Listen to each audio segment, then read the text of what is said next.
नवरात्रि पर माँ की प्रसन्नता का जो महत्वपूर्ण भूमिका निभाता है वो होता है आपका पाठ। सप्तशती पाठ की विशेष महिमा है। यदि आप पूर्ण लगन के साथ, भाव के साथ साक्षात भगवती आपके समक्ष बैठकर श्रवण कर रही हैं, या ऐसी कोई भी कामना नहीं जो आपको ना मिले या उसकी पूर्ति ना हो, यहाँ तक कि 9 दिन के अंदर शक्ति का संचार करने की ताकत ये पाठ रखता है, यदि आपने इसे तल्लीनता के साथ किया है। सभी के सप्तशती पाठ करने के मत अलग अलग है।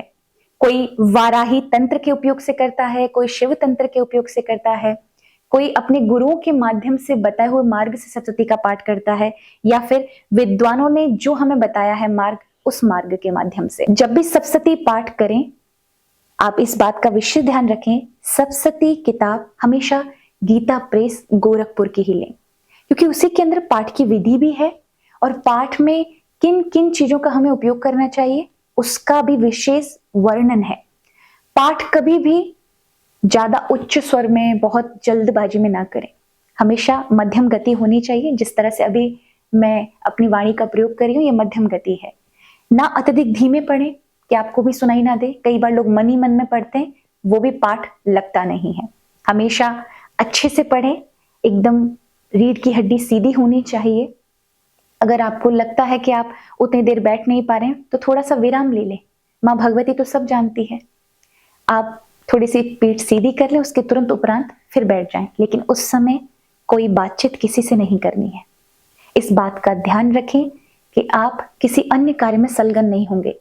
थोड़ा सा अपने आप को सीधा करने के लिए, शारीरिक प्रवृत्तियों को ठीक करने के लिए भले ही आप उठ जाएं, किंतु उस समय आपका ध्यान माँ भगवती की ओर होना चाहिए।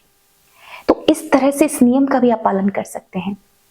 पुस्तक को कभी हाथ से लेकर नहीं पढ़े, हमेशा पुस्तक को स्टैंड पर रखना चाहिए जो लकड़ी का होता है, उसके ऊपर कपड़ा बिछाएं, चौकी के ऊपर रख सकते हैं।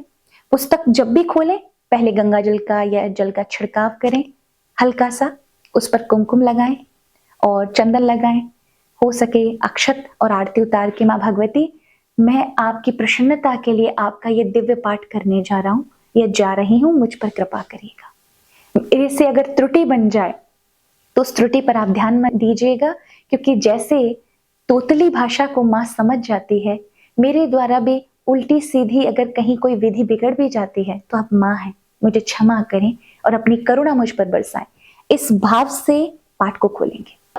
उससे भी कम समय है तो आप दुर्गा जी के 32 नाम 3 बार या फिर 5 बार, 11 बार ऐसे पढ़ सकते हैं। यानी पूरे 32 नाम एक बार, फिर 32 नाम फिर दूसरी बार, इस तरह से करके। यदि आपके पास इससे अत्यधिक समय है, माँ भगवती की विशेष कृपा चाहते हैं, तो मैं कहूंगी आपको सप्तशती का पूरा पाठ करना चाहिए। उसके लिए आप प्रारंभ में सप्तश्लोकी यानी सप्तशती के 7 श्लोक हैं, उनका पाठ करें। दुर्गा जी के 108 नाम हैं, उनका पाठ करें। उसके बाद आप कवच कर सकते हैं। कवच करने से जीवन में अकाल मृत्यु, कोई भी मृत्यु के कष्ट, शारीरिक कष्ट, इन सब से माँ भगवती रक्षा सुरक्षा करती है। अर्गला स्तोत्रम जो है, उससे ऐश्वर्य, सुख, समृद्धि की वर्षा होती है जीवन में। और कीलक, कीलक जो है, कुछ ऐसे मंत्र हैं जो वर्तमान में बड़े प्रभावी होते हैं, यानी उनमें स्वयं देवत्व होता है। उन मंत्रों का कहीं गलत उपयोग ना हो, दुरुपयोग ना हो, इसलिए भगवान शिव ने ऐसे सभी मंत्र किलित कर दिए। ऐसे समझिए लॉक लगा दिया है उन पर, हर कोई उनको प्राप्त नहीं कर सकता। क्योंकि कलयुग में गलत मार्ग पर कुमार्गी लोग भी इनका लाभ उठा करके कहीं गलत वृत्ति ना करें, लोगों को परेशान ना करें, जीवों को परेशान ना करें, उनकी शक्ति प्राप्त करके, इसलिए भी किलित कर दिया है। किंतु जो सात्विक भावना से केवल प्रभु की प्रसन्नता, देवी की प्रसन्नता चाहते हैं, उन्हें मुझे लगता है उत्कलन की आवश्यकता नहीं पड़ती है। फिर भी आप जब ये किलक कर लेते हैं तो फिर सप्तशती के द्वार आपके लिए खुले हैं। इसीलिए किलक करते ही आपके ऊपर तंत्र, मारण, वशीकरण, सम्मोहन, उच्चाटन, किसी भी प्रकार की कोई तंत्र विद्या का प्रयोग हुआ होगा, वो तुरंत नष्ट हो जाती है। इसके बाद आप 108 नवाण मंत्र का जाप करें। इस बात का याद रखेंगे, सप्तशती के प्रथम अध्याय से लेकर 13 अध्याय तक, उन सभी के अध्याय को करने से पूर्व आपको नवाण मंत्र आरंभ में 108 बार करना है और उस सप्तशती के 13 अध्याय के बाद नवान मंत्र का संपुट लगाना है। जैसे हम जब भी कोई रामायण या रामचरितमानस करते तो संपुट लगा करके करते हैं किसी चौपाई का, उसी प्रकार ही आपको नवान मंत्र का, नवान मंत्र है ओम एम ह्रीम क्लीम चामुंडाय विक्षय, ये 108 बार जाप करें। उसके बाद प्रथम अध्याय मां काली को समर्पित है, दूसरा, तीसरा और चतुर्थ अध्याय महालक्ष्मी को समर्पित है, जिसमें महिषासुर मर्दिनी ने महिषासुर का वध किया है। पंचम से लेकर के 10वें अध्याय तक मां सरस्वती को समर्पित है और उसके बाद माता जी का देवताओं की स्तुति है 11वें अध्याय में, और 12वें में मां की महिमा मां ने बताई है, इस प्रकार से मेरी पूजा करनी चाहिए।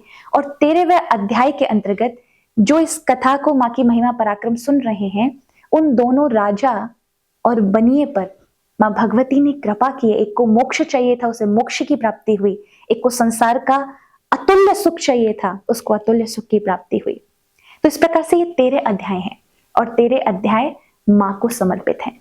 तो 13 अध्याय के बाद नवान मंत्र 108 बार करना है। इस तरह से संपुट होकर के आपने मां को वो पाठ समर्पित किया।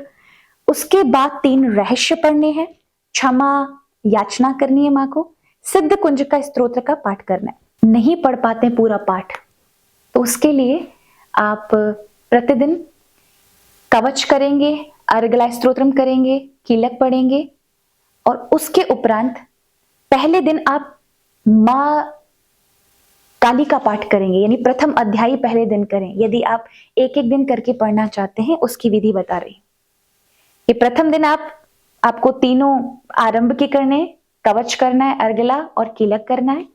उसके उपरांत एक दिन यानी प्रथम दिन शैलपुत्री के दिन आपको केवल प्रथम अध्याय का पाठ करना है, जिसमें मधु कीटव का वध किया है भगवान के द्वारा, मां ने करवाया है। उसके उपरांत 3 रहस्य पढ़ लें, क्षमा याचना स्तोत्रम का पाठ कर लें और सिद्ध कुंज का, और उसके उपरांत आरती कर लें। दोनों समय आपको आरती करनी है। दूसरे दिन के पाठ में आपको द्वितीय अध्याय, दूसरे अध्याय का और तीसरे अध्याय का पाठ करना है। सेम चीजें पहले की तरह रहेंगी। 3 कवच अर्गला स्तोत्रम आरंभ में करने और 3 रहस्य पीछे और सिद्ध कुंज का स्तोत्रम करना है। तीसरे दिन में आपको केवल चौथे अध्याय का ही पाठ करना है। चौथे दिन आपको 5वें अध्याय का, 6वें अध्याय का, 7वें अध्याय का और 8वें अध्याय का पाठ करना है। यानी चौथे दिन आपको 4 अध्यायों के पाठ करने, यानी 8वें अध्याय तक, पंचम अध्याय से लेकर 8वें अध्याय तक, रक्त बीज के वध तक। उसके उपरांत 5वें दिन आपको 2 अध्याय और पढ़ने हैं, 9वें अध्याय और 10वां अध्याय, जहां शुंभ और निशुंभ का वध है। 6वें दिन आपको पाठ करना है एकादश अध्याय यानी 11वें अध्याय का, जिसमें देवी जी की स्तुति देवताओं ने की है। और 7वें दिन आपको 12वां और 13वां अध्याय करना है। ये 7 दिन का नियम है। उसमें 3 कवच अर्गला स्तोत्रम पहले होने चाहिए और 3 रहस्य बाद में और सिद्ध कुंज का स्तोत्र। तो पाठ का आपको क्रम का फल मिलेगा। उसके उपरांत 8वें और 9वें दिन आपको दोनों दिन पूरे पाठ करने हैं, यानी 13 अध्याय कवच अर्गला स्तोत्रम कीलक के साथ, रहस्यों के साथ। तब आप अपने जीवन में चमत्कारिक रूप से इसका लाभ उठा सकते हैं। सिद्ध कुंज का स्तोत्रम पाठ करते समय इस बात का विशेष ध्यान रखें कि अगर आप पे संस्कृत आती है, सुस्पष्ट उच्चारण कर सकते हैं, तो ही सिद्ध कुंज का स्तोत्र है उसको संस्कृत में पढ़ें। अगर सिद्ध कुंज का स्तोत्रम का पाठ आप संस्कृत में नहीं कर सकते हैं तो आप हिंदी में पढ़ें। कारण क्या है? कारण इतना है, सिद्ध कुंज का स्तोत्रम के अंदर बीज मंत्र हैं और बीज मंत्रों का यदि आप उपयोग गलत तरह से कर लेते हैं तो वो बीज है, आप जैसा बीज डालेंगे वैसा फल होगा। यदि आपने बबूल का डाल दिया है तो मुझे नहीं लगता आप आम खा सकते हैं। इसीलिए यहाँ पर आपको थोड़ी सावधानी बरतनी होगी। बीज मंत्र वैदिक मंत्र हैं, इनका उपयोग हम जब तक ना जाने तब तक नहीं करना चाहिए। उसमें नवान मंत्र का भी वर्णन आता है, उसमें भी उसका रहस्य छुपा हुआ है। यहाँ पहले हिंदी में पढ़ें, प्रयास करें उन बीज मंत्रों का सही स्पष्ट उच्चारण आप कर सकें। तो पहले हिंदी में करें, उसके बाद फिर धीरे धीरे संस्कृत का पाठ कर सकते हैं। आप चमत्कारिक रूप से इसका और लाभ उठा सकते हैं यदि इसमें आप देवी अथर्वशीर्षम, रात्रि सूक्त और देवी सूक्त को भी जोड़ लेते हैं तो ये और अत्यधिक ज्यादा महत्वपूर्ण बन जाता है। मैंने पाठ उठाया था 8 वर्ष की आयु में। मेरी माता श्री ने मुझे सप्तशती का पाठ दिया और ये बहुत अल्प आयु थी जब मैंने सप्तशती का पाठ आरंभ किया। तो उसमें आपको नहीं पता होता आपको अगन्यास कैसे करना है, करन्यास कैसे करना है, प्राणायाम कैसे करना है। तो मैंने माँ भगवती की जिस प्रकार से हर नवरात्रि पर 9 दिन, यानी पूर्व में मैंने चारों नवरात्रियों पर ही किया था, उसके उपरांत फिर 2 नवरात्रियां हर वर्ष की मैंने ये सप्तशती का पाठ, चाहे कितनी भी व्यस्तता रही लेकिन किया। तो अभी तक वो निरंतरता से चालू है। हर नवरात्रि को मैं उसका पाठ करती ही करती हूँ। मुझे सप्तशती के चमत्कारिक परिणाम 1 वर्ष में मिला क्योंकि मेरा लक्ष्य बड़ा था। इसी कारण से समय लगा। यदि आपकी कामनाएं संसारिक छोटी मोटी हैं तो आप उन्हें माँ भगवती की कृपा से या तो नवरात्रि पे ही प्राप्त कर लेते हैं, नवरात्रि के बाद, 1 महीने बाद, 6 महीने बाद। किंतु यदि आपका लक्ष्य बड़ा है तो आपको समय लग सकता है। ऐसे में चमत्कारिक जो प्रभाव होता है वो आपके व्यक्तित्व पर भी पड़ता है। आपका व्यक्तित्व ऐसा हो जाता है प्रभावशाली, आपकी वाणी प्रभावशाली हो जाती है। वाणी में ये गुण आ जाता है कि आप जो बोलेंगे वो सत्य होगा। इतनी कृपा होती है माँ भगवती के इस पाठ की। इस प्रकार से आप सप्तशती का पाठ कर सकते हैं। जरा विचार करिए, अगर आपको नहीं पता है विधि इत्यादि के माध्यम से तो भी जैसा बन रहा है आप पाठ अवश्य करिए, हिंदी में करिए, किंतु करें।